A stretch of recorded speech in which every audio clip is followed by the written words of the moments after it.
नमस्कार, मैं सोम, बहुत बहुत स्वागत है आपका एक नई वीडियो में। देखिए, आज हम बात करेंगे आगामी टीजीटी, पीजीटी और असिस्टेंट प्रोफेसर जो परीक्षा होनी है इसके बारे में, और इन तीनों परीक्षाओं के लिए कौन कौन सी किताब हमारे लिए उपयोगी रहेंगी। देखिए, मैं केवल हिस्ट्री विषय की ही बात करूंगा, तो हिस्ट्री विषय के लिए कौन कौन सी किताब हमारे लिए उपयोगी रहेंगी, आज हम इसके विषय में बात करेंगे।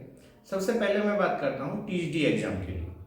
तो टीजीटी जो एग्जाम है इसके लिए इतिहास विषय के लिए कौन सी किताब हमें पढ़नी चाहिए ताकि हमारा एग्जाम जो है ये निकल जाए। तो इसके लिए सबसे पहले जो है टीजीटी एग्जाम के लिए हमारी किताब है भारतीय इतिहास। ये आर्य कंपटीशन की किताब है। आर्य कंपटीशन की ये किताब टीजीटी, पीजीटी और असिस्टेंट प्रोफेसर तीनों के लिए ही उपयोगी मानी जा सकती है। ये तीनों एग्जाम के लिए समान रूप से उपयोगी किताब है। लेकिन फिर भी मैं आपसे ये बता दूं कि आजकल का जो एग्जाम का पैटर्न है उस पैटर्न को देखते हुए ये किताब भी एग्जाम के लिए पूरी सफिशिएंट नहीं है, यानी कि ये किताब जो है हमारे लिए पर्याप्त नहीं है। लेकिन अगर आप इस किताब को कम से कम 10 से 15 बार पढ़ लेते हैं तो ये किताब भी आपके लिए काफ़ी उपयोगी है। काफ़ी डाटा इसके अंदर दिया हुआ है। देखिए, लेकिन एक स्ट्रेटजी बनाते समय इतिहास विषय की ये आपको याद रखना है कि अगर आप यूपी के एग्जाम की तैयारी कर रहे हैं, चाहे वो टीजीटी या पीजीटी हो या फिर असिस्टेंट प्रोफेसर हो, तो आपको ये पता होना चाहिए कि एग्जाम में जो डाटा है वो किस तरीके से पूछा गया है। आजकल ये क्या करते हैं, यूपी वाले क्या करते हैं, देखिए, ये जो जैसे मध्य प्रदेश का जो पेपर हुआ या फिर उत्तराखंड का जो पेपर हुआ या फिर हरियाणा का जो पेपर हुआ या राजस्थान का जो पेपर हुआ, छत्तीसगढ़ का जो पेपर हुआ, यहाँ से ये डाटा उठाते हैं। और बहुत सारे क्वेश्चन तो आपको इस किताब से, ये मैंने आपको दिखाई है, इस किताब से मिल जाएंगे, लेकिन बहुत सारे क्वेश्चन ये किताब कवर नहीं करेगी। तो ये जो मैंने अभी आपको बताया है कि ये जो हमारे उत्तर प्रदेश आयोग है, ये दूसरे आयोग के क्वेश्चनों को भी हमारे सिलेबस में शामिल कर लेता है। तो ये आपके लिए उपयोगी है कि आप जब तैयारी करें तो जो एक कंबाइंड किताब खरीदें जिसमें मध्य प्रदेश, हरियाणा, उत्तराखंड, छत्तीसगढ़, इनके जो प्रीवियस एग्जाम में आए हुए क्वेश्चन हैं वे भी आप कवर कर लें, क्योंकि यहाँ से भी बहुत सारे क्वेश्चन एग्जाम में उठा के रखे हुए हैं। पिछली बार जो पेपर हुआ है असिस्टेंट प्रोफेसर का, इसमें काफ़ी क्वेश्चन ऐसे थे जो उत्तराखंड असिस्टेंट प्रोफेसर में पूछे गए। ठीक है, तो ये काफी क्वेश्चन इसमें ऐसे थे जो उत्तराखंड जो असिस्टेंट प्रोफेसर है उसमें पूछे गए, और वे ही जो के क्वेश्चन जो है इन्होंने उठा के वहां से रख दिए। तो ये आप स्पेशल याद रखेंगे कि जो हमारे पड़ोसी राज्य हैं उनके जो एग्जाम में आए हुए क्वेश्चन हैं उनको भी आप साथ साथ में कवर करें। तो ये हमारे लिए काफी अच्छी किताब थी। लेकिन इसके बाद ऐसी कौन कौन सी किताब हैं जो हम ये जो एग्जाम है हमारे तीनों उनके लिए हम पढ़ सकते हैं। देखिए, इतिहास विषय बहुत ज़्यादा वाइड है।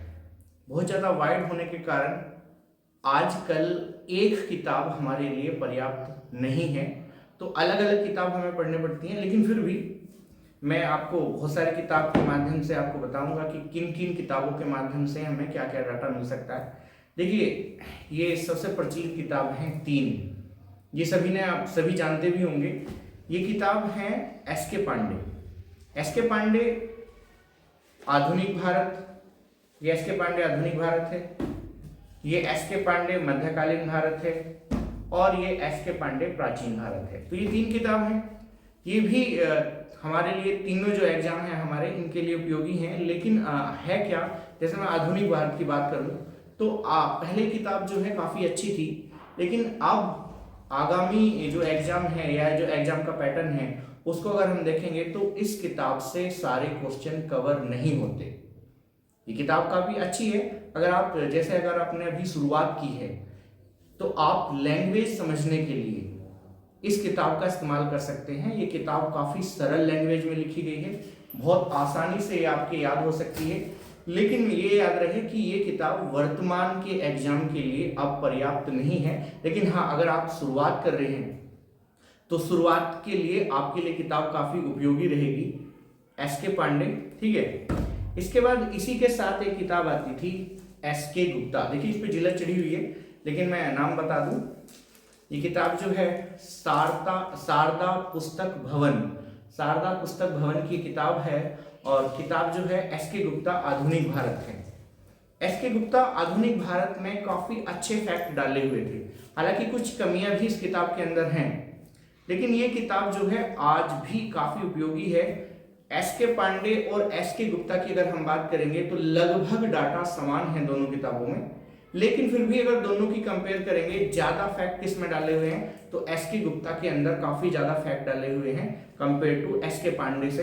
तो ये मैं आधुनिक जो भारत है इसके विषय में मैंने बात की है। तो आधुनिक भारत में ये जो किताब है एस.के. पांडे, अगर आप शुरुआत कर रहे हैं तो आपके लिए काफी अच्छी है।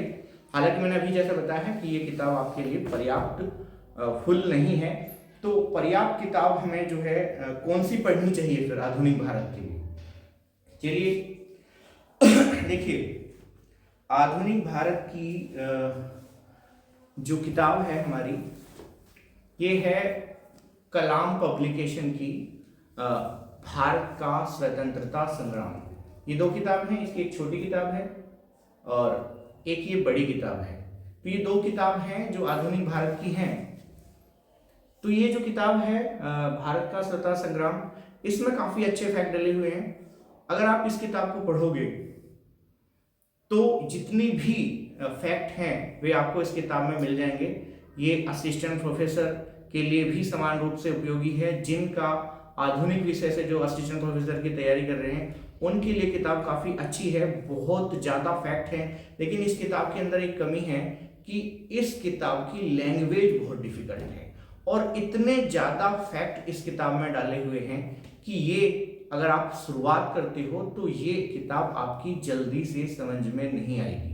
तो शुरुआत करने के लिए आप एस.के. पांडे या फिर एस.के. गुप्ता आधुनिक भारत का इस्तेमाल कर सकते हैं। अगर आप इस किताब की शुरुआत में जाओगे तो इसकी लैंग्वेज बहुत डिफिकल्ट है, ये आपको एक तरीके से इल्झा देगी। ठीक है, इसके बाद अगर मैं बात करूं मध्यकालीन भारत की, तो देखिए मध्यकालीन भारत की जो है ये मैंने अभी आपको बताई है एस.के. पांडे, क्योंकि 3 किताब हैं, प्राचीन भारत, मध्यकालीन भारत और आधुनिक भारत एस.के. पांडे की। तो मध्यकालीन भारत जो एस.के. पांडे है ये भी काफी अच्छी किताब है। बहुत अच्छे फैक्ट इस किताब के अंदर डाले हुए हैं, लेकिन कुछ मिस्टेक हैं और वर्तमान में चूंकि डाटा इसके अंदर अपडेट नहीं हुआ है, किताब अभी अपडेट नहीं हो पाई, तो वर्तमान में ये किताब भी हमारे लिए पर्याप्त नहीं है। लेकिन अगर आप शुरुआत कर रहे हैं एग्जाम की या अभी आपने तैयारी करनी शुरू की है तो आपके लिए किताब काफी अच्छी है, निसंदेह बहुत अच्छी किताब है। लेकिन अगर जिस हिसाब से आज एग्जाम हो रहे हैं उस हिसाब से ये किताब भी एक तरीके से अपर्याप्त है। तो इसकी भरपाई के लिए हमें क्या करना पड़ेगा? इसकी भरपाई के लिए जो है हम क्या कर सकते हैं, इसकी भरपाई के लिए आप पप्पू सिंह प्रजापति की जो किताब है, ये देखिए, ये है तराइन से पानीपत। तो तराइन से पानीपत की किताब है, ये भी मैं बताऊं आपसे, ये जो राजस्थान वाली जो किताब है इनके अंदर डाटा तो काफी अच्छा है, लेकिन लैंग्वेज इनकी इतनी ज्यादा कॉम्प्लिकेटेड है कि ये जो है ये एक तरीके से, अगर मैं अपनी लैंग्वेज में बोलूँ तो ये सिर के ऊपर कुकूदती है। काफी डिफिकल्ट लैंग्वेज इनके अंदर है, लेकिन डाटा काफी अच्छा दिया हुआ है। तो ये पप्पू सिंह प्रजापति की 2 किताब हैं, एक तो है तराइन से पानीपत और एक किताब है हमारी मुगल कालीन भारत, ये भी पप्पू सिंह प्रजापति की है। ये दोनों किताब मध्यकालीन भारत के लिए उपयोगी हैं। जो बंदे असिस्टेंट प्रोफेसर आधुनिक भारत वाला जिनका विषय है उनके लिए पप्पू सिंह प्रजापति और ये कलाम पब्लिकेशन जो है, ये तीनों किताब मध्यकालीन भारत और आधुनिक भारत, ये वो तीनों किताब जो है काफ़ी अच्छी हैं। लेकिन जैसे मैंने अभी आपको बताया है कि लैंग्वेज थोड़ी सी इनके अंदर डिफिकल्ट दी हुई है। तो अगर आपको लैंग्वेज प्रॉब्लम ना हो तो आप इन किताबों के साथ जा सकते हैं, लेकिन अगर आपको लैंग्वेज प्रॉब्लम है शुरुआत में तो आप एस.के. पांडे से शुरुआत कर सकते हैं। तो ये इसके अलावा और कौन कौन सी किताब हैं? अगर हम बात करेंगे सिविल की, जैसे आई.ए.एस. वगैरह के लिए, तो आई.ए.एस. में जिनका विषय हिस्ट्री है उनके लिए भी मैं साथ साथ आपको बता दूं। तो जिनका विषय हिस्ट्री है वे ज़्यादा फैक्ट उन्हें पढ़ने की आवश्यकता नहीं है, उनके लिए कॉन्सेप्ट जरूरी होता है। तो कॉन्सेप्ट बेस की अगर हम बात करेंगे तो ये 3 किताब हैं एस्टेन पब्लिकेशन की। हालांकि देखिए ये मेरे पास पुरानी है, इसका अपडेट वर्जन भी मतलब इसका कवर पेज अब चेंज हो चुका है। तो ये 3 किताब हैं, एक तो BL ग्रोवर, अलका मेहता, यशपाल, ये आधुनिक भारत की किताब है। दूसरी अगर हम बात करेंगे प्राचीन भारत की VD महाजन, ये, और तीसरी मध्यकालीन, ये भी डॉक्टर VD महाजन की किताब है। ये किताब उपयोगी है अगर आप सिविल के लिए मेंस या फिर प्री की तैयारी कर रहे हैं, तो ये तीनों किताब आपके लिए काफी अच्छी हैं। इन किताबों में फैक्ट तो काफी कम है लेकिन कॉन्सेप्ट बेस काफी अच्छी किताब है। लैंग्वेज तीनों किताबों की काफी सरल है और काफी डाटा इनसे, जो सिविल वगैरह के एग्जाम है उनमें काफी डाटा इन किताबों से आया है। अगर हम बात करेंगे असिस्टेंट प्रोफेसर, PGT या फिर TGT एग्जाम के लिए, तो उन तीनों एग्जाम के लिए ये किताबें इतनी उपयोगी नहीं है क्योंकि इनके अंदर फैक्ट नहीं है। और अगर हम बात करेंगे यूपी की, तो यूपी के जो एग्जाम है भाई ये फैक्ट पूछते हैं ज्यादा, ये कॉन्सेप्ट कम पूछते हैं, ये फैक्ट पूछते हैं। तो फैक्ट की अगर आप बात करोगे तो फैक्ट मिलेंगे फिर आपको पप्पू सिंह प्रजापति की किताब में, ठीक है। इसके बाद अगर हम बात करते हैं प्राचीन भारत की, तो देखिए प्राचीन भारत में सौरभ चौबे, ये यूनिवर्सल प्रकाशन की किताब है। सौरभ चौबे प्राचीन भारत, काफी अच्छी किताब है, या तो आप ये इस्तेमाल कर सकते हैं, ठीक है, या फिर आप क्या करें, एक किताब और आती है प्राचीन भारत की पप्पू सिंह प्रजापति की, आप उसका भी इस्तेमाल कर सकते हैं। लेकिन हाँ एक चीज मैं आपसे बता दूं, अगर आप यूपी के एग्जाम की तैयारी कर रहे हैं तो आपके लिए ये किताब उपयोगी है, क्योंकि पप्पू सिंह प्रजापति की जो किताब है वो राजस्थान की किताब है वैसे तो, और उसके लिए उपयोगी है। हालांकि मैं ये नहीं कह रहा कि वो यूपी के एग्जाम के लिए उपयोगी नहीं है, लेकिन देखिए बोर्ड अलग हो जाते हैं तो काफी कुछ ऐसा डाटा मिलता है कि यूपी बोर्ड कभी कभी कुछ क्वेश्चनों का आंसर अलग मानता है और राजस्थान बोर्ड कुछ क्वेश्चनों का आंसर अलग मानता है, तो इसमें गड़बड़ हो जाती है। तो अगर आप यूपी के एग्जाम की तैयारी कर रहे हैं तो फिर आपको यूपी की जो खासकर प्रयागराज प्रकाशन की जो किताब है, ये किताब आपके लिए काफी ज्यादा उपयोगी होंगी। इसी वजह से प्राचीन भारत की जो किताब है हमारी, ये ये किताब जो है सौरभ चौबे यूनिवर्सल प्रकाशन की, ये किताब प्राचीन भारत के लिए काफी अच्छी किताब है। इसके बाद अगर हम और मतलब इतिहास की अगर आप इतिहास की अगर हमें जो है रुचि है, और रुचि के लिए अगर आप इतिहास पढ़ना चाहते हैं, देखिए मार्केट के अंदर बहुत सारी किताब हैं तो उस पर भी विषय में बात कर लेंगे। लेकिन मैं प्राचीन भारत की एक किताब और आपसे बता दूं जो यूपी के लिए सबसे पॉपुलर किताब है, और ये है हमारी केसी श्रीवास्तव।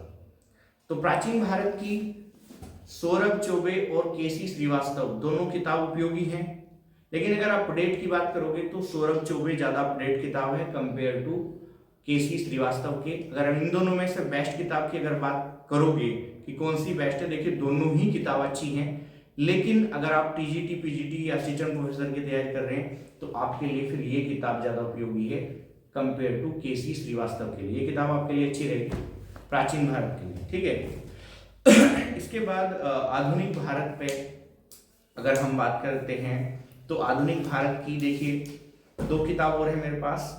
राम लखन शुक्ल, ये किताब काफी बिकती है, काफी डाटा इसके अंदर है, लेकिन ये किताब अपडेट नहीं है। कमी इसके अंदर ये है कि ये किताब अपडेट नहीं है। तो अगर आप रुचि मतलब बहुत सी जानकारी अगर आप जानना चाहते हो आधुनिक भारत के विषय में, तो आपके लिए किताब काफी अच्छी रहेगी। इसके साथ साथ एक और किताब आती है PL गौतम और विपिन चंद्रा जो आधुनिक भारत है, लगभग सेम सी किताब है। दोनों किताब में से आप कोई सी किताब चूज कर सकते हो, या तो आप विपिन चंद्रा यूज कर सकते हो या फिर PL गौतम, क्योंकि डाटा लगभग, देखिए बिल्कुल एग्जैक्ट तो डाटा है नहीं, लेकिन लगभग दोनों का डाटा सेम है। ये भी आधुनिक भारत के लिए काफी अच्छी किताब है, ठीक है। इसके बाद अगर हम बात करते हैं मध्यकालीन भारत की, तो मध्यकालीन भारत की एक और किताब आती है, ये है LP शर्मा, ये दिल्ली सल्तनत की है मेरे पास। इसकी मुगल कालीन भारत जो है ये अलग आती है, वो फिलहाल जो है मेरे पास अवेलेबल नहीं है। तो दिल्ली सल्तनत जो किताब है मध्यकालीन भारत की, LP शर्मा की काफी अच्छी किताब। हालांकि इनकी तीनों किताब मतलब तीनों ही किताब इनकी मार्केट में अवेलेबल है, लेकिन ये तीनों किताब एक कहानी बेस अगर आप इतिहास पढ़ना चाहते हैं तो आपके लिए उपयोगी है। अदरवाइज फैक्ट इसके अंदर उतने नहीं हैं जितने पप्पू सिंह प्रजापति वाली बुक में हैं। इसके अलावा मध्यकालीन भारत की एक और किताब है जीएल मेहता। देखिए जीएल मेहता भी ये मध्यकालीन भारत है, 3 वॉल्यूम के अंदर है मध्यकालीन भारतीय, जिसमें प्रथम खंड जीएल मेहता, द्वितीय खंड जीएल मेहता और तृतीय खंड, ये 3 किताब हैं जीएल मेहता। जीएल मेहता के अगर हम बात करेंगे तो किताब काफ़ी अच्छी हैं, लेकिन ये किताब अगर आप कहानी बेस्ड इतिहास को समझना चाहते हैं तो आपके लिए काफ़ी अच्छी हैं। फैक्ट भी ऐसी बात नहीं कि इनके अंदर फैक्ट नहीं है, फैक्ट भी हैं, लेकिन इतने फैक्ट नहीं हैं जितना मैंने जो अभी आपको जो दूसरी किताब बताई हैं उनके अंदर है। ठीक है, इसके बाद अगर हम बात करेंगे प्राचीन भारत की, तो प्राचीन भारत की एक किताब और भी है मेरे पास, ये है आर एस शर्मा, ये इंग्लिश में है फिलहाल, ये हिंदी में भी अवेलेबल है। ठीक है, ये किताब सिविल के लिए काफ़ी अच्छी है, लेकिन अभी अपडेट किताब नहीं है, तो इतनी मार्केट में अभी इससे काफ़ी ज़्यादा और भी किताब अवेलेबल है, तो इतनी अच्छी किताब मार्केट में फिलहाल ये नहीं मानी जाती। तो अगर आप इसका इस्तेमाल करना चाहें तो कर सकते हैं, लेकिन फिलहाल के लिए ज़्यादा उपयोगी किताब ये नहीं है। इसके बाद अगर हम बात करेंगे भारत का स्वतंत्रता संग्राम, तो भारतीय स्वतंत्रता संग्राम के लिए ये जो किताब है विपिन चंद्रा, मृदुला मुखर्जी और के.एन. पनिक्कर और सुजाता महाजन, तो ये किताब भी काफ़ी अच्छी है, ये आधुनिक भारत के लिए है, लेकिन ये स्वतंत्रता आंदोलन की जानकारी देती है। ठीक है, इसके बाद देखिए अगर हम असिस्टेंट प्रोफेसर की बात कर रहे हैं तो असिस्टेंट प्रोफेसर में क्या होता है, असिस्टेंट प्रोफेसर में एक मिनट रुकिए, असिस्टेंट प्रोफेसर के अंदर क्या आता है, कुछ क्वेश्चन जो है ये इतिहास के जो रिसर्च वाला पैटर्न है उससे पूछे जाते हैं। तो इतिहास के जो रिसर्च वाला पोर्शन है उसके लिए आप कोलेश्वर राय, इतिहास दर्शन की किताब है कोलेश्वर राय की, और इसके अंदर जो इतिहास का रिसर्च वाला पोर्शन है, ये वाला पोर्शन इसके अंदर आपको मिलेगा। बहुत से बंदे जो हैं जानते नहीं है कि रिसर्च वाला पोर्शन आता कहाँ है, कहाँ से है, तो आप रिसर्च वाले पोर्शन के लिए कोलेश्वर राय इतिहास दर्शन का इस्तेमाल कर सकते हैं। इसके अलावा एक किताब और है जिसका इस्तेमाल आप रिसर्च बेस के लिए कर सकते हैं, ये किताब है इतिहास लेखन धारणाएं और पद्धतियां। देखिए आप अच्छी तरीके से देख लिए, ये वाली किताब, ये किताब है इतिहास लेखन धारणाएं तथा पद्धतियां, के.एल. खुराना और डॉक्टर के.आर. बंसल की किताब है। इसमें रिसर्च मैथोलॉजी के जो क्वेश्चन असिस्टेंट प्रोफेसर में आते हैं, हालांकि ये क्वेश्चन पिछली बार क्या हुआ टीजीटी के एग्जाम में भी पूछे गए हैं और कभी कभी पीजीटी एग्जाम में भी एक आध क्वेश्चन पूछा जा सकता है। तो एक आध क्वेश्चन के लिए तो किताब खरीदना ज़्यादा पर्याप्त नहीं होगा, लेकिन अगर आप असिस्टेंट प्रोफेसर की तैयारी कर रहे हैं तब आपके लिए ये किताब, इन दोनों किताब में से अगर मैं अच्छी चुनूं तो ये किताब आपके लिए ज़्यादा अच्छी रहेगी रिसर्च मैथोलॉजी के लिए। इसके बाद देखिए अभी क्या हुआ, पिछली बार असिस्टेंट प्रोफेसर में आज़ादी के बाद का या आज़ादी के समय की जो घटनाएं हैं वे भी काफ़ी पूछी गई थी। तो आज़ादी के बाद या आज़ादी के समय तक की घटनाएं के लिए हमारे पास एक तो है गांधी के बाद रामचंद्र गुहा की, और एक है विपिन चंद्रा आज़ादी के बाद का भारत। इन दोनों किताब से अगर मैं बात करूं कौन सी किताब अच्छी रहेगी, तो इन दोनों किताब में आज़ादी के बाद का भारत जो विपिन चंद्रा है ये काफ़ी अच्छी है। ये किताब थोड़ा सा सिविल वगैरह के जो एग्जाम है उनके लिए उपयोगी है, आप इस किताब का इस्तेमाल कर सकते हैं।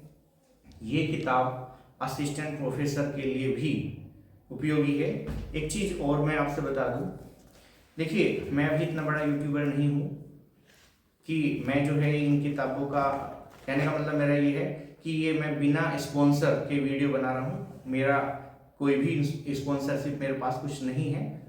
तो ये जो किताब मैंने आपको बताई है ये अपना एक्सपीरियंस के साथ बताई है। लगभग 10-11 साल मुझे पढ़ाते हुए हो गए और खुद में पीएचडी अभी अंडर प्रोसेस है, नेट मेरा भी क्वालिफाई है। तो जो मेरा एक्सपीरियंस है, जो मैंने अभी तक जो एक्सपीरियंस लिया है, जो मैंने मार्केट में किताब देखी है, उसके आधार पर मैंने आपसे ये बात की है।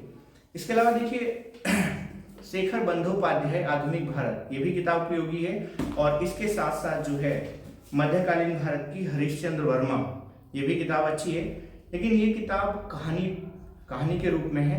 अगर आप कहानी के रूप में इतिहास पढ़ सकते हैं तो ये किताब आपके लिए उपयोगी रहेंगी। तो आज के लिए इतना ही, बहुत बहुत धन्यवाद।